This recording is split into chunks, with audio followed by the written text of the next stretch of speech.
Чет тилдериндеги сөздөрдү аралаштырып сүйлөө кеңири жайылып жатканы тууралуу маселе көп эле көтөрүлүп келатат. Орусча гана эмес, соңку жылдары арабча сөздөр да күнүмдүк жашоодо көп угула баштады. Ал тургай мындай көрүнүштү калкка кызмат көрсөткөндөрдөн да байкаса болот. Маселен, кыргызча текстти жазууда арабча аралаштырып жатат деп уюлдук операторлор сыныктуу. Фитир деген сөз бар, бул ошол диний башкармалык өзү колдонот деп чыгышты.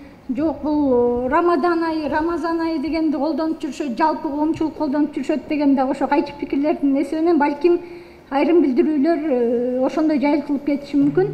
Бирок мындан ары эске алабыз. Мен эми ачык эле айтайын, бир кезде бир кишиге айына 20 миллион сом берип турган компаниясы бар. Билесиңер. Ушу бир кишини котормого редакторлукка алганга акчаңар жок болуп калды. Эмне деген дөөдөрөгөн тексттердин баарын чыгарып атасыңар. Караган эч ким жок. Силерге алып келип берсе акчасын алып анан ошо боюнча уруп атпайсыңар. Бирөөнү сөгүп атат шатырат. Эл окуп атат, эл ошондо билим алып атат. Жаштар ошон окуп билим алып атышат. Толгон токой ката менен жазылган тексттер. Ошону окуп атышат. Анан ошондой жазат эртең. Диний чөйрөдөгү мамлекеттик тил саясатына байланыштуу маселенин айланасындагы кеңешме президентке караштуу комиссия тарабынан алгачкы жолу уюштурулуп жатат. Мекеме жыйынга чогулгандардын пикирин эске алып, муфтиятка сунуш берүүдө. Диний түшүнүктөрдү эгерде ал түшүнүк кыргызда жашоосунда турмушунда бар түшүнүк болсо, анда аны кыргыздын сөзү менен тууралоо бир маселеси. Экинчи маселе, эгерде андай түшүнүк жаңы кирип аткан болсо, анда которуу маселеси же терминди аныктоо маселеси. Бул жаатта биздин комиссиянын алдында атайын терминология жана энциклопедия борбору бар. Мына бул жаатта ошол терминком, терминология комиссия бул маселени албетте колго алып, биз ошо муфтият менен дин комиссиясы менен чогуу иш алып барганга даярбыз. Себеби эгерде биз мамлекетибизде бирдиктүү саясат жүргүзбөсөк, тил саясатын, анын ичинде терминдерди бирдейлештирүү маселесин эгер колго албасак, анда чар жай мындан ары улана берет.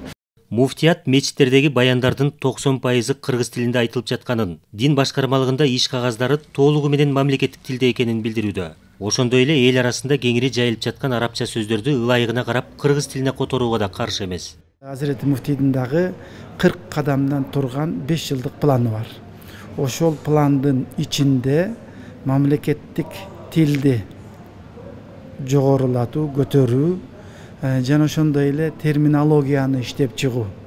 Кээ бир терминдер бар да, эми кээ бир адамдарга балким жакпай атат да, чындыгында эми арабча болуп калып атат депчи. Ошонун кыргызчага которсо, мааниси өзгөрүп кетпей турган терминдерди терминологияны иштеп чыгалы деген дагы бир план бар. Көтөрүлгөн маселе маанилүү экени белгиленип, диний чөйрөдөгү мамлекеттик тил саясатын бекемдөө үчүн атайын программа иштелип чыгышы зарыл экени айтылды. Калыгул Асанбаев, Бексултан Курманбек уулу, Ала Тоо 24.